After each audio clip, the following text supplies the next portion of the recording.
Bonjour tout le monde, je suis Boostox et aujourd'hui on se retrouve pour une nouvelle interview avec l'équipe de France d'Overwatch. Cette fois-ci j'ai le plaisir d'accueillir à mes côtés Kylian Majin Kessim, tank de l'équipe de France pour cette Coupe du Monde 2026. Kylian, comment tu vas? Ça va super et toi mon gars? Ça va super, très content de t'avoir en interview. T'es un petit peu l'up and coming talent de cette équipe de France, c'est comme ça que j'ai envie de te présenter. T'as passé pas mal de temps en Fast League Master, je vais y revenir tout de suite de toute façon. T'as 20 ans, Majin aujourd'hui. C'est ça. Ça fait de toi je crois le deuxième ou troisième plus jeune de l'équipe avec bien entendu dit peut-être même Kyo. T'as commencé sur console, je crois pas me tromper en avançant ça. Sur PC tu t'es lancé vraiment en 2022 et puis tout au long de ta carrière t'as pu évoluer dans des équipes telles que O907, Celtaz, évidemment Starbits, le club d'Hammerkick, et aujourd'hui tu joues chez Good Guys en Fast League Master, une ligue que tu connais bien, tu la connais quasiment par cœur, j'ai presque envie de dire. Tu joues depuis octobre 2024 et bien entendu t'es passé en OBCS pendant un petit stage avec Frostales, malheureusement pas fructueux, mais on imagine bien sûr un futur radieux pour toi la prochaine fois que on t'y voit. Imagine, ma première question c'est la prochaine. Quand tu regardes ton parcours jusqu'ici, comment tu te sens? Je trouve que c'est assez correct pour l'instant. J'ai mis beaucoup de temps avant vraiment d'atteindre un niveau assez correct, quoi. Genre j'ai vraiment stagné pendant un moment, en termes de résultats surtout. Mais jusqu'à récemment, quand j'avais rejoint ma première, je pense, l'équipe qui m'a vraiment fait décoller, entre guillemets, c'est Celtas. Parce que ça m'a permis de jouer avec des joueurs comme Natsuki ou Zydra, des gens un peu plus expérimentés. Ouais, carrément. Du coup, à partir de ce moment-là, j'ai vraiment commencé à improve et à devenir bien meilleur. Et après, j'ai eu la phase avec O907 qui a duré quasi un an, je crois. Et ouais, Puis avec Starbits. sacré corps, hein. Exactement. Je pense que je suis assez satisfait, mais je peux mieux faire. Je peux mieux faire encore. C'est clair, non, mais je veux dire, le plus beau reste à venir. Je pense que c'est clairement ce qu'on peut se dire quand on te voit jouer aujourd'hui, quand on voit ton évolution, surtout sur les derniers mois, qui selon moi est assez dingue, et je pense que les gens seront d'accord avec moi à ce niveau-là. Comme je viens de le dire, imagine, ta carrière elle remonte sur PC en tout cas jusqu'à 2022, et en 2023, tu as participé au travail de l'équipe de France pour la Coupe du Monde, malheureusement sans succès. Cette année, c'est la première fois que tu es sélectionné en équipe de France. Qu'est-ce que ça te fait d'avoir enfin cette chance? En vrai, c'est quand même un honneur, parce que je regardais l'équipe de France à l'époque, quand j'étais vraiment un gamin, sur console et tout, je regardais l'équipe de France, je regardais Poco, tu vois, on était tous fans un peu de Poco, les off-tank et tout, forcément. Et là, après, quand j'ai su que la World Cup il y aurait une World Cup en 2026, et que je savais que Poco, il allait pas se présenter, j'étais là c'est mon moment, là c'est mon moment enfin d'être en équipe de France, parce que c'est vraiment c'est un honneur, quoi. C'est vraiment un goal que j'avais dans ma tête quand je suis arrivé sur PC, c'est je veux être dans l'équipe de France un jour, je veux y arriver. C'est franchement très fort comme objectif, surtout quand tu connais la concurrence qu'il y a à ses potes. Forcément, on pense à Crocs, on en pense à Poco, bien entendu. Puis il y a d'autres gars qui ont vraiment marqué l'équipe, je pense notamment à Tech36. Nouvelle question, imagine, qu'est-ce qui t'a poussé à te lancer compétitivement sur Overwatch? Tu nous as dit sur PC, forcément, il y avait toujours cette idée équipe de France en tête, mais plutôt sur console. Qu'est-ce qui t'a vraiment motivé à jouer un haut niveau, tout simplement? Surtout, qu'est-ce qui te motive à continuer aujourd'hui? En fait, j'ai toujours été un compétiteur sur les FPS, que ce soit avant sur d'autres FPS comme COD ou Apex. Okay. Ça m'intéresse pas trop de juste jouer pour jouer, tu vois. Je veux gagner et je veux genre être le meilleur. Et du coup, quand j'ai eu l'opportunité sur console de faire des teams, c'est là où j'ai commencé. Au début, c'était une team de potes, tu vois. Mais après, j'ai vraiment pris goût à l'ambiance d'équipe, à faire des scrims, à essayer vraiment d'improve ensemble et tout. Du coup, je pense que c'est vraiment ça. J'aime le travail d'équipe, j'aime la compétitivité. J'ai adoré en fait ce côté un peu plus e-sport, même si c'était sur console. Vu que j'adorais faire ça, j'ai continué pendant des années. Et c'est pour ça que je continue toujours, hein, même si le jeu a eu des hauts, des bas, mais j'adore quand même toujours de jouer en équipe et d'essayer d'improve. C'est cool que tu aies pu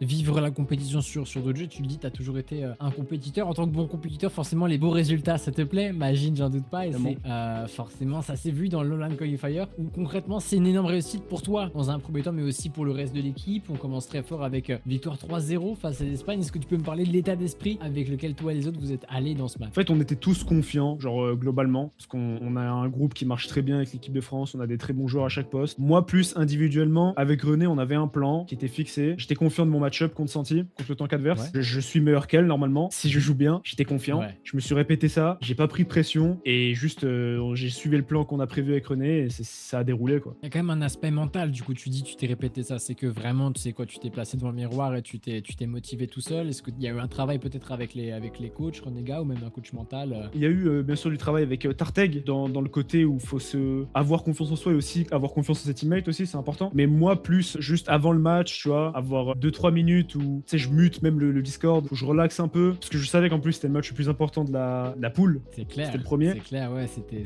le big dog de la poule. C'était vraiment une équipe qui était quand même bien solide sur le papier. Du coup, prendre 1 ou 2 minutes pour soi avant le match, tu vois, pour calmer un peu la pression et se répéter le plan dans ta tête, moi, ça m'aide du bon. Et du coup, c'est ce que je faisais. Une victoire 3-0, quand même, imagine face à, tu l'as dit, le gros morceau de cette poule. Est-ce que tu attendais à ce que ce soit aussi facile. Ça avait l'air facile. De la POV, la watch party, je vais pas te mentir que...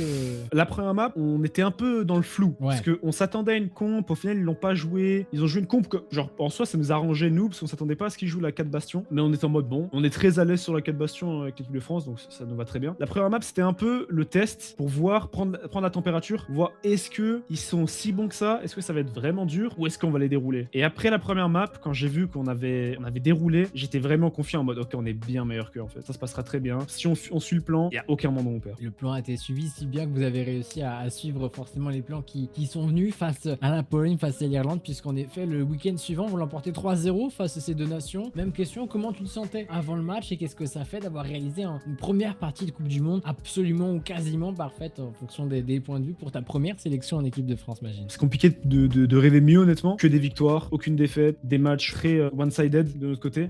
Après le match de l'Espagne, évidemment, on était très très très confiant de finir premier. On savait que la Pologne et l'Irlande c'était quand même bien en dessous de l'Espagne et on était bien meilleur que l'Espagne, donc mathématiquement ça fait qu'on est les grands favoris. Je suis pas parti avec un ego surdimensionné pendant le match, je restais vraiment lock-in au cas où, c'est jamais, on peut perdre des maps et tout, parce qu'aussi on voulait faire la perfect run, donc on voulait pas dire... Il y avait ce petit objectif quand même. Ouais, il y avait l'objectif de la perfect run. Il y avait l'objectif de faire 0-9 en 1v1 et 9-0 en game. 0-9 en 1v1. On a perdu tous les 1v1 et du coup à la fin on était en mode oh les gars, maintenant qu'on est en 0-9 en 1v1, il faut qu'on fasse 9-0 en game normal. Genre on est obligé pour que ce soit clean. Oui, les 1v1 c'était un petit peu la mauvaise surprise à chaque fois. Les 1v1 c'était chaud. sur les match-up en plus. À chaque fois c'est Pearl ou Benja qui me spoilait les résultats en avance pendant les watch parties. À chaque fois c'est on a encore perdu. Bon, les 1v1 c'était pas notre truc. Je choisis pas la map, c'est pas grave. Imagine, ma prochaine question elle est un petit peu plus originale, j'ai envie de te dire. Est-ce qu'il y a qui que ce soit pendant cette online qualifier qui t'a surpris, que ce soit dans les équipes adverses ou alors dans l'équipe de France? Le gros upset, je pense, de l'EMIA, c'est la victoire de l'Allemagne contre les UK. C'est à mes yeux un gros upset parce que les UK, c'est quand même sur le papier top 1 limite région en Europe. C'est vraiment une équipe sur le papier insane. Mais le fait qu'ils perdent contre une équipe d'Allemagne qui est censée vraiment être en dessous, la plus grosse surprise pour moi, c'est l'Allemagne. Après, un joueur en particulier, c'est dur à dire parce que en vrai, ils ont tous bien joué et Eisnom, il est insane. Ils ont très bien joué, mais pour moi, ouais, l'upset, le truc crazy de cette World Cup pour l'instant en Europe, c'est l'Allemagne qui gagne les UK. Maintenant, on se concentrer sur le main event. Forcément, c'était le grand enjeu de cette Only Qualifier, la qualification pour la vraie fête de la Coupe du Monde qui commence bien entendu à Busan avant de finir à Anaheim. Premier du groupe C, ça veut aussi dire qualification. Qu'est-ce que ça te fait d'aller en LAN pour représenter ton pays? Ah mon gars, j'ai trop hâte. C'est vrai? Aller en Corée pour faire ma première LAN officielle dans un truc, il n'y a pas plus gros que la World Cup, c'est pas possible. C'est vraiment le truc, c'est insane. J'ai trop hâte, je suis trop hype d'être en plus avec toute l'équipe en Corée, tellement loin, ça va être rien à voir comparé à des LAN en France ou quoi. J'ai trop hâte, genre c'est insane, je suis trop heureux. Il y a un petit truc particulier aussi avec la Corée, Busan, c'est là d'où viennent les meilleurs joueurs d'Overwatch de l'histoire tout simplement. Est-ce que ça te fait un petit truc en plus de t'y rendre? Non, je pense ça me fait pas grand chose d'aller vraiment genre dans le sens où je vais à domicile, tu vois, vraiment des gros joueurs, tu vois. Ouais. Franchement ça me fait pas la pression ou quoi, genre je m'en fous un peu. Moi c'est surtout le côté que ça va être vraiment une expérience quoi, une expérience toute nouvelle avec toute l'équipe, avec des potes et tout tout le monde du coup, tous les potes de l'équipe de France et tout, avec tout le monde, une expérience folle quoi, inoubliable. Et du coup c'est vraiment ça ça me hype de fou. J'ai trop envie de faire un truc bien en Corée. Ça me ferait chier de underpair. Ouais, j'aime beaucoup l'excitation, ça se sent, ça s'entend tout de suite de toute façon d'avoir. Est-ce qu'il y a quand même une petite part de nervosité? Je rappelle qu'il y a de la compétition, ça va être de plus en plus rude. Là-bas, plus t'avances dans les brackets, c'est juste un plus haut niveau, imagine, par rapport à la Conférence Cup. Est-ce qu'il y a un petit peu de nervosité du coup? Je suis un peu nerveux sur le groupe qu'on aura. Le groupe, on pourrait avoir le groupe de la mort comme en 2023,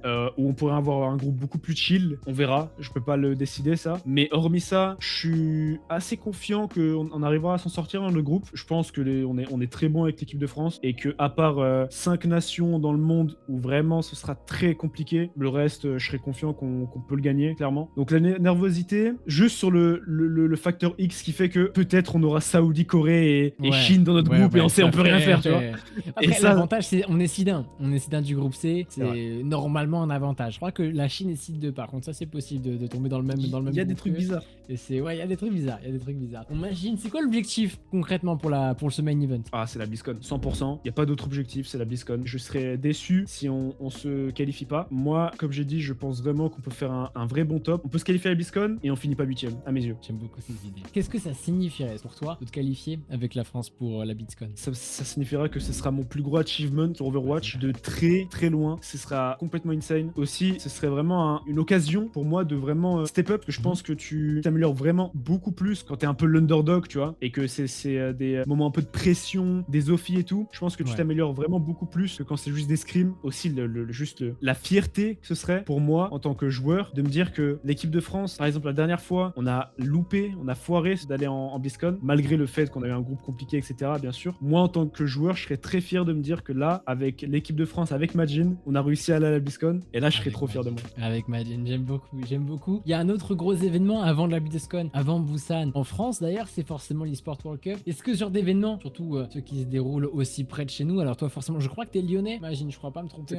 en avançant ça. Est-ce que ça peut te motiver à te donner encore plus pour espérer avoir la chance de retourner en Overwatch Open Series dans un premier temps, puis peut-être de participer à un Major WCS? Ah, ce serait incroyable. Surtout que quand j'ai vu le Major de COD à Paris il y a pas longtemps, l'ambiance des fans, je sais que les Français, la France, on est un public genre exceptionnel. Et je sais qu'après avoir vu ça en plus, je me dis, putain, si là, je suis dans une équipe en WCS et on se qualifie pour le Major à Paris, ce serait fou. J'aimerais trop avoir vraiment une foule comme ça qui m'encourage. Ce serait je pense que la sensation est folle. Et vraiment, j'aimerais trop vivre ça. C'est le pire que je puisse te souhaiter. Bon, Majin, pour finir cette interview, maintenant, est-ce que tu as un petit message pour les fans, les gens qui regardent cette interview? Le soutien, il fait vraiment plaisir, il fait chaud au cœur. Surtout les watch parties aussi. Je sais qu'il y a eu plein de watch parties. Il y en a eu une à Lyon. Ça m'a fait plaisir quand je suis passé aller les voir. Que malgré le fait qu'il n'y avait pas beaucoup de monde, il y avait une dizaine de personnes, je crois, une quinzaine de personnes. Mais vraiment, on avait l'impression qu'on était, pas une cinquantaine. Ça, c'était vraiment archi sympa. Et c'était vraiment très dévoué, entre guillemets. Et ça m'a fait chaud au cœur. Et non, je parle même pas des gens sur les chats qui mettent plein de messages sur Twitter, qui sont tout le temps là et tout. Franchement, ça fait archi plaisir et ça motive beaucoup. Dédicace peut-être avant de mettre fin à cette interview maintenant. Je voudrais faire une dédicace à un groupe de potes qui s'appelle les DIE. C'est les premiers mecs qui m'ont dit, mec, t'es vraiment bon au jeu, franchement, commit, tu vois. Essaye de continuer à jouer et tu deviendras pro un jour. Et c'est les premiers qui m'ont dit ça il y a